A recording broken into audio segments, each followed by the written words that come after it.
Hi everyone. One of the biggest hurdles in watercolor is mastering the consistency of your paint.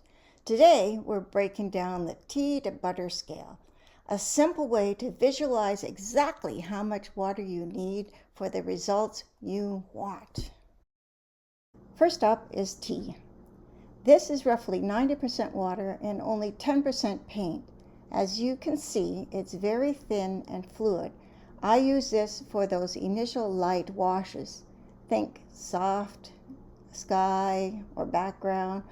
Next is coffee. We're moving to about 25% paint now.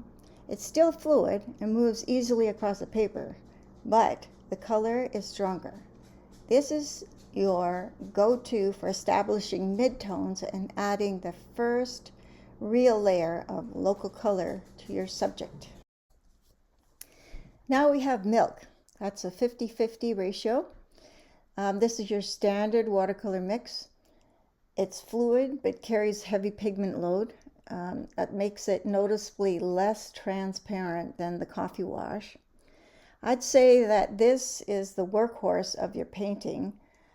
You can use it for building the bulk of your subjects.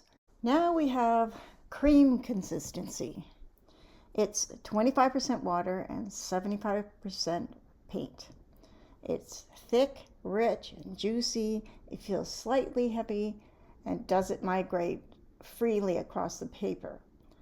So cream is your go-to for deep, dark shadows. It allows you to lay down a high concentration of pigment that stays exactly where you put it. Finally, we have butter. So that's 10% water and 90% paint, or paint straight out of the tube. So this consistency requires a bit of effort to spread across paper. As you can see, the branches aren't solid. That is because the paint is very thick, sticky, and nearly opaque. We keep this consistency for the final jewelry of your piece. We'll use it for the sharpest, darkest accents, fine textural details, that sort of thing.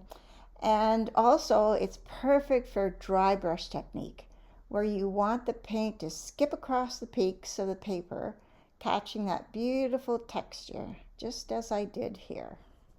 Mastering these 5 ratios, from the light touch of tea to the heavy impact of butter, is the secret to truly controlling the energy of your painting. By managing your water to pigment ratio, you stop fighting the medium and start directing it. In the early stages, use the fluid washes of tea and coffee to establish your light and soft glows. In the final stages, save cream and butter for those last decisive moments. These thicker ratios provide the bones of your work, giving you the deep values and crisp edges that make your subject truly pop. As promised, this is a chart that will help you navigate consistencies. Was this video helpful?